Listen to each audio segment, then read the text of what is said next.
अस्सलाम वालेकुम सब दोस्तों को मेरी तरफ से।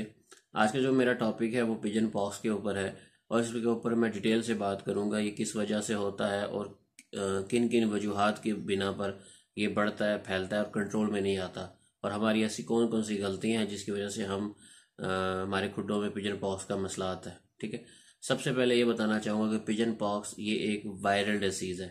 वायरल डिजीज़ का मतलब ये होता है कि जब ये वायरस आपके खुडों में अटैक करता है तो ये खुडे में मौजूद तकरीबन सब कबूतरों पे अटैक करता है। लेकिन मोस्टली ये होता है कि जो हमारे बड़े बर्ड्स होते हैं और जो बड़े कबूतर 2 साल 3 साल कबूतर उनको कुछ नहीं होता। आमतौर पर छोटे बच्चों को ज़्यादा अफेक्ट होते हैं और छोटे बच्चों को इसकी वजह से पिजन पॉक्स दाने निकलते हैं। और ये जो इशू है ये स्किन डिजीज़ होती है। ये जिल के ऊपर जो है ना स्किन डिजीज़ है और जिल के ऊपर ये दाने निकलते हैं और ये फिर फैलते हैं और बढ़ते रहते हैं। और इसकी जो रीज़न्स हैं, जो वजूहात हैं, उसमें सबसे बड़ी वजह एक है कि हम लोग जो मोस्टली मच्छरों को कहते हैं कि मच्छरों की वजह से होते हैं। एक तो वजह मच्छर हैं, मच्छरों की वजह से पिजन पॉक्स निकलते हैं। लेकिन दूसरी वजह हमारी खुराक है, जो हमने गर्म खुराक, जो हम बर्ड्स को गर्म खुराक देते हैं मई जून जुलाई, इन 2-3 जो सख्त गर्म मौसम होता है इस टाइम के ऊपर, जब हम कबूतरों को गर्म खुराक देते हैं चना, बाजरा, मोठ, ऐसी वो चीज़ें जो शदीद गर्म होती हैं, इवन हम फीड देते हैं कबूतरों को, और ऐसी सारी चीज़ों का जो नतीजा है वो ये होता है कि कबूतर के जिस्म में हीट पैदा होती है, उसके ब्लड में गर्मी पैदा हो जाती है और उसके खून में शिद्दत बन जाती है गर्मी की।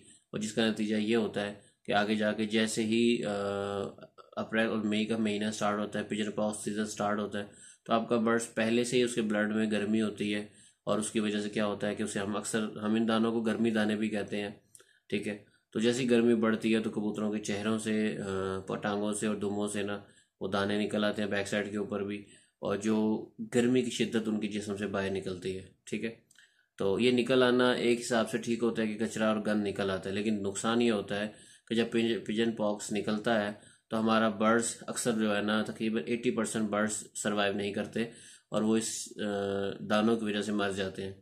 और रीज़न ये होती है कि दाना जब निकलता है तो इस दौरान जो ये टाइम पीरियड होता है तकरीबन 1 से लेकर 7 दिन तक ये टाइम होता है जिसमें दाना निकलता है और बढ़ता है और वो एक अपनी हद तक जाता है, जितना बड़ा उसने होना है वहाँ तक जाता है, और उसके बाद फिर वो डेड होना शुरू होता है और करते करते 10 दिन 12 दिन के अंदर वो डेड हो जाता है और मैक्सिमम 13-14 दिन के अंदर जो है ना ये पिजन पॉक्स ख़त्म हो जाता है। लेकिन इसमें होता क्या है, इस 12-14 दिन के पीरियड के अंदर हमारे बर्ड्स को सख्त फीवर होता है, बुखार होता है और उसके जिस्म में दर्द होता है, और जिसकी वजह से बुखार और दर्द की वजह से वो कबूतर वक्त से पहले वीकनेस में चला जाता है। और अगर चोंचों पे निकल आओ, चोंच के ऊपर दाना निकल आए, टांगों पे निकल आए, तो ये बर्ड्स जो है ना वो अक्सर सरवाइव नहीं करते, क्योंकि दाने इतने ज़्यादा हो जाते हैं कि वो बर्ड्स को से चलने नहीं होता, या चेहरा सूज जाता है, या नोक के अंदर निकल आता है, गले में मुंह के अंदर निकल आता है, और इसकी वजह से कबूतर जो है ना वो सरवाइव नहीं करता और ये दाने जो है ना हद से ज़्यादा बड़े हो जाते हैं और हमारा बर्ड्स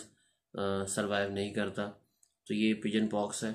आज मैं जो आगे डिटेल से लेके चलूँगा बात को, इसका ट्रीटमेंट, इसका हल, और ऐसी कौन कौन सी चीज़ें हैं, कौन कौन सी एहतियातें हैं जो हम करें तो हम इस चीज़ से बच सकते हैं, और इंटरनेशनल लेवल पे इसका क्या इलाज है, और देसी तरीके से हम कैसे कर सकते हैं, मेडिसिन में हम इसको कैसे ट्रीटमेंट कर सकते हैं, और इसके हर पहलू पे मैं बात करूँगा। और जो जो चीज़ें आज तक यूज़ हो रही हैं मैं हर चीज़ को लेके चलूँगा इंशाल्लाह। ये टॉपिक मैं एक ही वीडियो के अंदर कवर करूँगा और आपको जो है ना बेहतरीन इन्फॉर्मेशन इसी वीडियो के अंदर दूंगा। अब मैं उन सब चीज़ों का जिक्र करूंगा जो आज तक आपने सुनी होगी और आज तक आप लोग जिस चीज़ों से ट्रीटमेंट कर रहे हो, मैं उन चीज़ों का पहले जिक्र करूंगा। आपने सुना होगा कि टूथपेस्ट दाने के ऊपर लगाया जाए दाना ठीक हो जाता है, नंबर 1। नंबर 2, आपने पिंकी का सुना होगा, पिंकी को लगाने से। नंबर 3, आपने सुना होगा मुल्तानी मट्टी, उसको उसके ऊपर लगा दो दानों पे तो दाने ख़त्म हो जाते हैं। नंबर 4, आपने कुआरगंदर एलोवेरा का सुना होगा, ठीक है, कि उसको भी दानों के ऊपर लगाओ दाने ख़त्म हो जाते हैं। नेक्स्ट 5 पे आपने सुना होगा लहसुन के इस्तेमाल से दानों के ऊपर लहसुन लगाया जाए तो दाने ख़त्म हो जाते हैं, 5। नंबर 6, टमाटर के इस्तेमाल करो, टमाटर को भी अगर आप दानों के ऊपर मसल दो तो उससे भी ख़त्म हो जाते हैं। नंबर 7, जानवरों की जो हड्डियाँ होती हैं उन हड्डियों के अंदर रूप निकलता है, और जो हड्डी के अंदर रूप होता है उस रूप को भी अगर आप वहाँ से लेके दाने के ऊपर मसलो लगाओ तो दाना तब भी जल जाता है, ठीक हो गया। नेक्स्ट, आयोडीन टेंचर होता है, आयोडीन टेंचर, उसको भी अगर आप इन दानों पे लगाओ दाने ख़त्म हो जाते हैं। दिल रोज़ एक क्रीम होती है, ट्यूब होती है, उसको लगाओ, उससे भी दाने ख़त्म हो जाते हैं। और इसके अलावा पान का कत्था जिसे कहते हैं, पान का कत्था, उसको भी अगर आप लेके हल्का सा लिक्विड बनाओ पानी में, उसको भी लगाओ, उससे भी ख़त्म हो जाते हैं दाने। मलट्ठी का सुना होगा, मलट्ठी का पानी बना के अगर हम दानों पे लगाएं, उससे भी दाने कवर होते हैं। और इसी तरह मेरे एक दोस्त हैं साजिद हमीद, सऊदी अरेबिया में होते हैं। पिछले दिन उनसे बात हो रही थी, तो वो कहते हैं कि मैं जब भी ये पिजन पॉक्स निकलता है तो मेरे पास एक ही ट्रीटमेंट है कि मैं उन दानों के ऊपर परफ्यूम स्प्रे होता है, जो हमारा बॉडी स्प्रे होता है, परफ्यूम जो होता है, मैं परफ्यूम को छिड़क देता हूँ। बस आंख को बचाना होता है कि आंखों में ना जाए, टांगों पे और उस तरह डिफरेंट हिस्सों के ऊपर जहाँ दाना होता है उसके ऊपर परफ्यूम लगा देता हूँ, और 2-3 दिनों में वो सूख जाता है। ये उनका मेथड है। इसी तरह बोरिक एसिड है, बोरिक एसिड को लेके एक चुटकी 1 कप पानी में बना के उसको भी, उससे भी हम दानों को वॉश करें तो वो जरासीम्स को ख़त्म करते हैं, उससे भी दाने ख़त्म हो जाते हैं। नेक्स्ट आपने लेमन का भी सुना होगा कि लेमन को लगाओ दानों के ऊपर, दाने ख़त्म हो जाते हैं।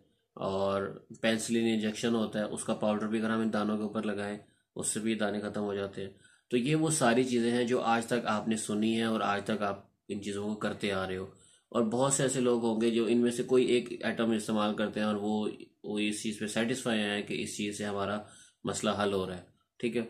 एक तो ये होता है कि इन दानों का एक अपना एक टाइम पीरियड होता है, 6 से 7 दिन के अंदर ये बनते हैं, बढ़ते हैं और फिर कम होना शुरू हो जाते हैं। आमतौर पर जब हम कोई भी हम ट्रीटमेंट करते हैं तो हम 1 से 2 दिन करते हैं, तीसरे दिन करते हैं, दाने आहिस्ता आहिस्ता ख़त्म होना शुरू हो जाते हैं। तो इनमें से कोई भी तरीका फॉलो करो तो हमें तो यही लगता है कि मसला हमारा हल हो गया।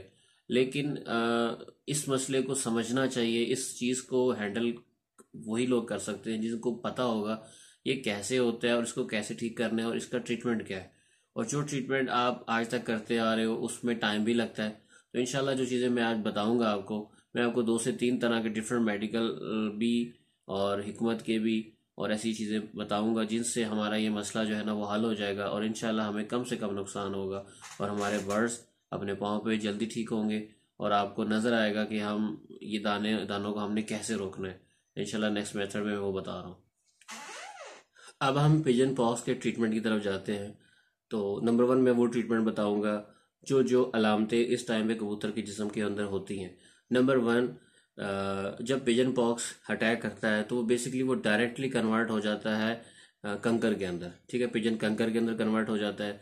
तो पिजन पॉक्स ज़रूर है, दानों की वजह से दाने निकलते हैं, गर्मी की वजह से दाने बॉडी पे आते हैं, लेकिन जो दाने बनते हैं वो जो बड़े हो रहे होते हैं तो वो बेसिकली एक जहरबाद की शक्ल अख्तियार कर लेते हैं, उनके अंदर वो जहरबाद होता है और वो कन्वर्ट हो जाता है जहरबाद के अंदर। तो हमें उस वक्त ऐसा ट्रीटमेंट करना चाहिए जिसके अंदर हमारे बर्ड्स के जो बॉडी के ऊपर जहरवाद बनता है इसको ट्रीटमेंट करना है। नंबर 1। नंबर 2, उस टाइम पे कबूतर के जिस्म पे एक स्ट्रेस होता है और उसको जो है ना उसके बॉडी पे बुखार हो जाता है। उसको मुसलसल हमारा परिंदा 10 दिन 12 दिन, कम से कम 14 दिन तक कबूतर को बुखार रहता है। तो हमें उस चीज़ को भी कवर करना है इस टाइम के ऊपर।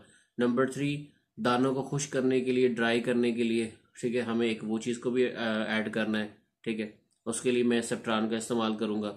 नंबर 4, जो दानों में पस पड़ती है, पानी पड़ता है, लिक्विड बन जाता है, उसको खुश्क करने के लिए भी हमें एक चीज़ चाहिए। तो मैंने एक जो ट्रीटमेंट बनाया है, मैंने 4 चीज़ों को मिला के एक ट्रीटमेंट बनाया है, वो मैं आपको बताता हूँ। इन 4 चीज़ों का कम्बिनेशन है, वो आप बनाओगे, पाउडर बना के रख लोगे। जो स्पेसिफिक बर्ड आपका सुस्त है, ढीला है, आपको नज़र आ रही 10-12 कबूतर है, तो आपने उसको ट्रीटमेंट करना है। आप माचिस के तीले के ऊपर हल्का सा पाउडर उठाओगे, ठीक है, जो कि जिसका साइज़ मैक्सिमम गंदम के साइज़ के बराबर होगा। वो पाउडर लेके उसको कबूतर के गले में छिड़क के ऊपर से आपने पानी दे देना, साथ फ़ौरन आपने 1 से 2 सीसी पानी उसको दे देना, ताकि वो जो लिक्विड है, जो पाउडर है, वो गले में नीचे चला जाए। ठीक है, ये ट्रीटमेंट आपने उस बर्ड्स को 3 से 5 दिन करना है। ठीक है, मिनिमम 3 दिन और ज़्यादा 5 दिन। ठीक है, सुबह शाम 2 टाइम पे।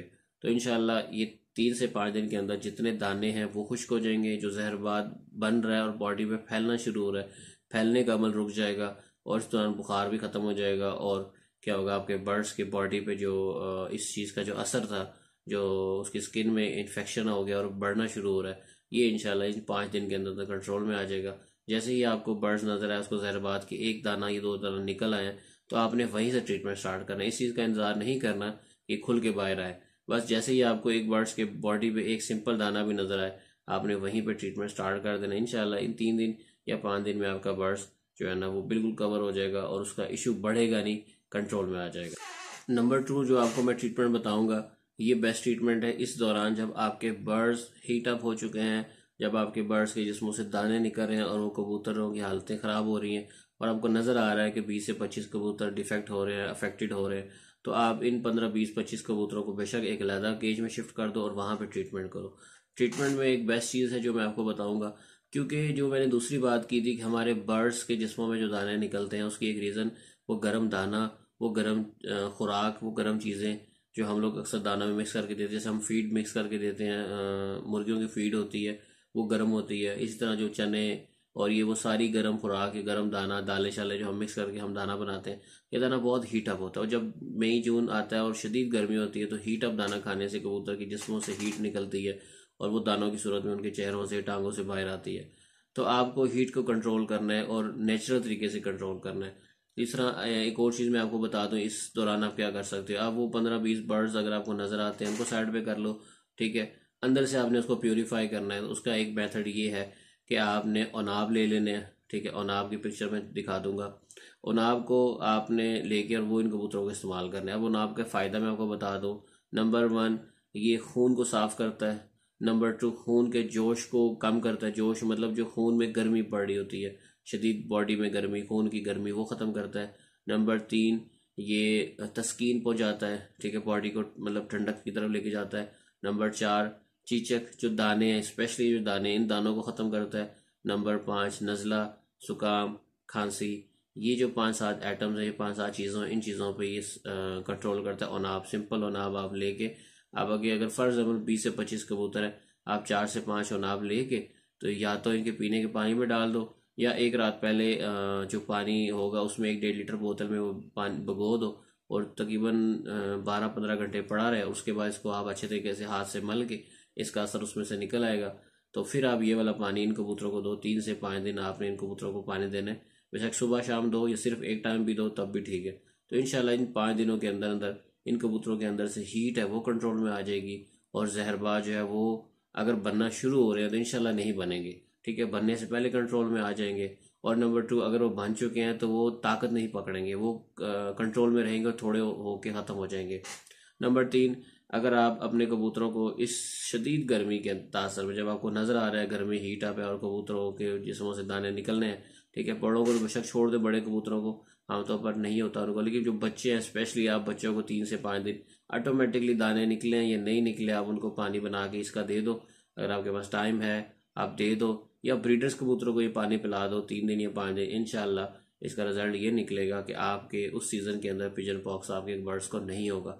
अगर हो भी जाता है बिल फर्ज, क्योंकि आपको पता है दूसरी तरफ मच्छर भी होते हैं, मच्छरों के काटने से भी ये चीज़ निकल आती है, स्किन डिजीज़ है।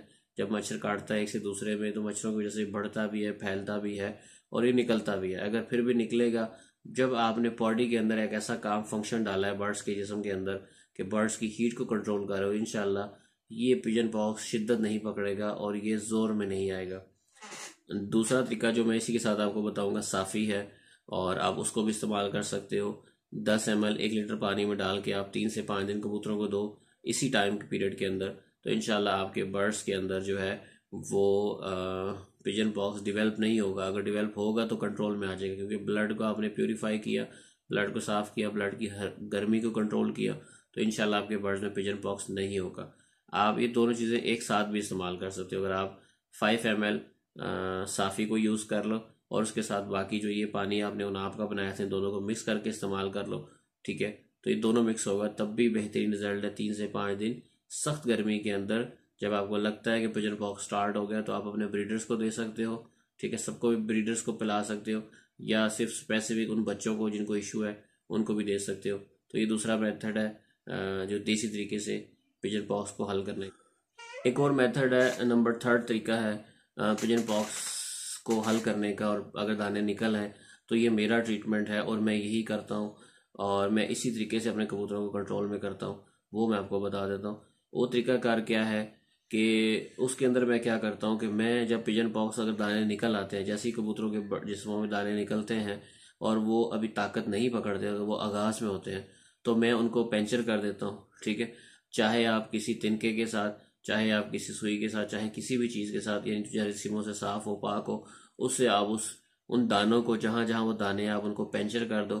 पेंचर करने के बाद ऊपर जो मैंने मेडिसिन चीज़ें बताई थी, ठीक है, जिसमें मैंने 10 से 12 चीज़ें बताई थी, जिसमें मुल्तानी मिट्टी, लहसुन का पानी, टूथपेस्ट, तो ये सारी चीज़ें जो मैंने जिक्र किया था, ये सब चीज़ें अगर में से कोई एक आइटम आप पेंचर करने के बाद इस्तेमाल करते हो तो 100% रिजल्ट आता है। क्योंकि जैसे आमतौर पर वहाँ पे जो लोग बताते हैं कि ये चीज़ लगा दो, वो लगा दो, स्किन के ऊपर लगाने से जो अंदर का जो दाना है, जो गहराई में नीचे जाके पिजन पॉक्स वो दाना है, वो जहरबाद है या वो गुठली है जिसके अंदर जहरबाद की जो तादाद है बढ़ती जा रही है, वो ऊपर स्किन के ऊपर दवाई लगाने से नीचे गहराई से में वो ख़त्म नहीं होता, ना ही वो खुश्क होता है। उसको खुश्क करने के लिए, उस तक पहुंचने के लिए आपको उस चीज़ को पेंचर करना पड़ेगा।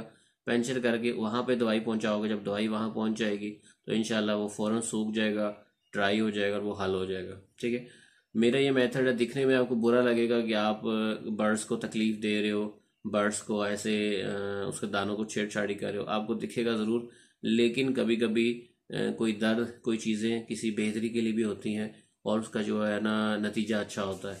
तो इसलिए जो है ना मैं खुद ऐसे ही करता हूँ, मैं उस दानों को बढ़ने नहीं देता, फैलने नहीं देता। तो यहाँ पे मैं आपको साथ साथ वीडियो में दिखाऊंगा जिसमें मैंने इसी तरह किया है। ये 2 बर्ड्स थे, यहाँ बर्ड्स हैं 2 जिनको मैंने आपको ट्रीटमेंट साथ साथ करते हुए दिखा रहा हूँ। तो इसमें भी मैंने ऐसे ही किया है कि इन बर्ड्स के जो दाने थे इनको मैंने पेंचर किया, इसके अंदर तक, जहाँ तक ये पस है वहाँ तक मैंने होल किया, और बाद में इसके ऊपर लहसुन का पानी या कोई भी ऐसी मेडिसिन लगा दी। तो इंशाल्लाह ये बहुत इफेक्टिव है। मैंने एक शाम पहले इनको किया, ठीक है, शाम के टाइम फर्स्ट वीडियो मैंने शाम को बनाई, ठीक है, नेक्स्ट वीडियो मैंने अगले दिन मॉर्निंग कम से कम 12-14 घंटों के वक्फे से बनाई। तो नतीजा ये हुआ कि जो शाम को मैंने दाने पेंचर किए थे, अगले दिन उनमें ड्राइनेस पैदा होना शुरू होगी, और यही ड्राइनेस हमें चाहिए जिसकी वजह से हमारे पिजन पॉक्स के दाने वक्त से पहले ख़त्म हो जाते हैं। तो ये मेरा मेथड है, रिकमेंडेड है, आप ये कर सकते हो। सिर्फ ये देखना है कि ऐसी जगहों से ना करना जहाँ आंखों के करीब हो, वहाँ पे छेड़छाड़ी नहीं करनी, या पाँव के ऊपर हो तो आपने बहुत गहराई में नहीं जाना, ठीक है। अगर आपको नहीं पता तो ज़्यादा गहराई में नहीं जाना, आप ऊपर ऊपर से हल्का हल्का दानों के ऊपर से जो ऊपर है उसको छील के और दवाई लगा दो या कुछ भी लगा दो, तब भी काम करेगा। तो यही है कि कुछ दोस्तों के लिए कि वो बहुत ज़्यादा छीलने की भी कोशिश ना करें, टांगे जख्मी ना कर दें, लेकिन हल्का सा आप लोगों के लिए यही है कि आप हल्का हल्का उसको ऊपर से छील के जो भी दवाई लगाओगे, इवन टूथपेस्ट लगाओगे वो भी काम करेगा, परफ्यूम लगाओगे, जो भी लगाओगे वो 100% काम करेगा। ठीक है, मैं थोड़ा सा गहराई में जाता हूँ क्योंकि मुझे पता है कि मैंने किस हद में जाके काम करना है। तो ये भी एक बेस्ट मेथड है पिजन पॉक्स को कंट्रोल करने का और इसको ख़त्म करने का। मतलब मैं स्टार्ट में ही इसलिए करता हूँ कि मैं बढ़ने ही नहीं देता, मैं फैलने ही नहीं देता, कि वो वक्त, वो नौबत क्यों आए कि जब मेरे बर्ड्स की चोंच पे जहरबाद इतना बड़ा हो जाए, आंखों पे इतना बड़ा हो जाए कि वो मरने के करीब चला जाए। उस नौबत तक मैं कभी भी बर्ड्स को आने नहीं देता, इसलिए मैं आगाज़ में, स्टार्ट में ही उस चीज़ को कंट्रोल करता हूँ, ताकि मुझे पता है आगे एक बड़े मसले से बचने के लिए स्टार्ट में उस चीज़ को ख़त्म कर दो। तो उसमें नज़र रखनी पड़ती है, जैसे जैसे दाना निकल रहा हो आपको नज़र आ जाएगा फर्स्ट डे की ये स्पॉट बन गया, यहाँ से दाना निकल रहा है, बस आप वहीं से उसको पेंचर कर दो, उसको ताकत ना पकड़ने दो। ठीक है, दूसरी जो मेरी मेडिसिन मैंने आपको वो 4 चीज़ों का कॉम्बिनेशन बताया, वो यूज़ करना शुरू करोगे, इंशाल्लाह यहीं पे ड्राई हो जाएगा। इसके दाने के अंदर लिक्विड होता है, पानी होता है, ठीक है, वो निकालना ज़रूरी होता है। वो निकल जाए तो इंशाल्लाह दाना ताकत नहीं पकड़ता। तो निकालने के बाद फिर आपने स्पेरेट के साथ या ऐसी वो चीज़ जो जरासीम को ख़त्म करती है, तो आपने ये सारा चेहरा, ये सारा हिस्सा साफ़ कर देना है, ताकि जरासीम एक से दूसरी जगह ना फैले, और वो जो जगह आपने साफ़ की उसको अच्छी तरीके से आपने साफ़ कर देना है, ताकि जरासीम ना पैदा हो वहाँ पे। और इंशाल्लाह ये बेस्ट मेथड है इस पिजन पॉक्स को ख़त्म करने का। एक और मेथड है जो पिजन पॉक्स का है, लेकिन ये इंटरनेशनल लेवल पे यूज़ होता है। तो जो लोग यूरोप, इंग्लैंड या ऐसे यूरोप कंट्रीज़ के अंदर हैं उनके लिए तो इजी एक्सेस है, यूएई के अंदर भी ये चीज़ अवेलेबल है, और ये पिजन पॉक्स के नाम से वैक्सीन आती है। आप ये वैक्सीन कर दो, ठीक है, ये लाइव वैक्सीन होती है, ये सिर्फ एक दफ़ा करनी पड़ती है लाइफ में। कबूतर की लाइफ में सिर्फ एक दफ़ा करो, दोबारा कभी भी उसको पिजन पॉक्स नहीं होता। तो ये वैक्सीन अगर आप कर देते हो तो जहाँ पे ये इजी अवेलेबल है वहाँ से लेके आप कर दो, तो इंशाल्लाह आपके बर्ड्स में पिजन पॉक्स का इशू नहीं आएगा। इसका प्रोसीजर ये होता है कि उस टाइम पीरियड से पहले, जब आपको लगे अप्रैल मई आ रहा हो, गर्मी के आगाज़ से पहले आपने पिजन पॉक्स वैक्सीन कर देनी है। करने का तरीका ये होता है कि आपने ये एक वैक्सीन मिलती है, ठीक है, उसके साथ एक डाइल्यूट वाटर मिलता है, आपने इसको मिक्स करना है। मिक्स करने के बाद फिर आपने टांगों के ऊपर से, ठीक है, टांगों के ऊपर से, थाई के ऊपर से थोड़े से बाल उतारने हैं। बाल उतार के स्किन को खाली करके वहाँ से ऊपर आपने ये जो लिक्विड है इसको आपने आपने किसी भी कॉटन बर्ड या कोई भी ऐसी चीज़ के साथ, या रुई के साथ या किसी चीज़ के साथ लगा के उस हिस्से पे लगा देना है। प्लस एक काम आपने मजीद करना है कि वहाँ पे छोटे छोटे होल्स करने, चाहे इंजेक्शन के साथ चाहे किसी के साथ छोटे छोटे ऐसे पंच करके आपने छोटे छोटे डॉट्स बनाने हैं, थोड़ा सा ब्लड भी बाहर आएगा। तो उस हिस्से पे आपने ये जो लिक्विड है, केमिकल है, ये लगा देना है पिजन पॉक्स की वैक्सीन। जब ये लगाओगे तो होगा क्या कि वहाँ पे विद इन 1 वीक के अंदर जो है ना, वो जो दाने निकलने हैं कबूतर के जिस्म के बाकी हिस्सों से, तो वो वहाँ पे थोड़ा सा फोड़े फिंसियों की सूरत में एक दाना निकलेगा। 1 या 2 दाने निकलेंगे, वो निकलेंगे, बड़े होंगे और 1 हफ्ते के अंदर वो डेड हो जाएंगे। यानी कि जो कबूतर के बर्ड्स को पिजन पॉक्स होना है और उसके चोंच से, उसकी टांगों से, उसके बाकी हिस्सों से, दुम के बैक साइड के हिस्से पे दाने निकलने हैं, तो वो क्या होगा कि वो वहाँ निकलने के बजाय वो जो उसके खून में गर्मी थी और जो उसके अंदर जो पॉक्स था, वो आप उस स्पेसिफिक एरिया में जहाँ पे आप वो दवाई लगाओगे वहाँ पे से निकलेगा और 1 हफ्ते के अंदर निकल के और वो ख़त्म हो जाएगा। और उस बर्ड्स को जो पिजन पॉक्स का इशू है वो ख़त्म हो जाएगा और वो लाइफ में दोबारा उसको कभी नहीं होगा। पाकिस्तान में और इंडिया में फाउल पॉक्स के नाम से वैक्सीन होती है जो कि आमतौर पर मुर्गियों के लिए बनाई जाती है। फाउल पॉक्स के नाम से लोग करते हैं, पिजन्स को भी करते हैं, ठीक है, होती है, ये भी अच्छी है। इसमें भी वही प्रोसीजर है सेम। आपने इसी तरह थाई के ऊपर से कबूतर के पर उतारने हैं और वहाँ पे करना है।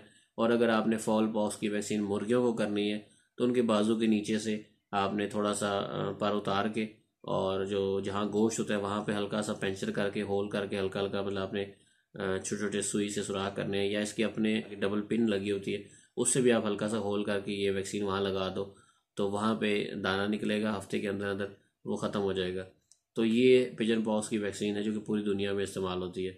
पाकिस्तान में फाउल पॉक्स के नाम से ये आ रही है और थोड़ी सी महंगी है क्योंकि ये मुर्गियों के लिए बनती है। 1,000 बर्ड्स के लिए है फाउल पॉक्स।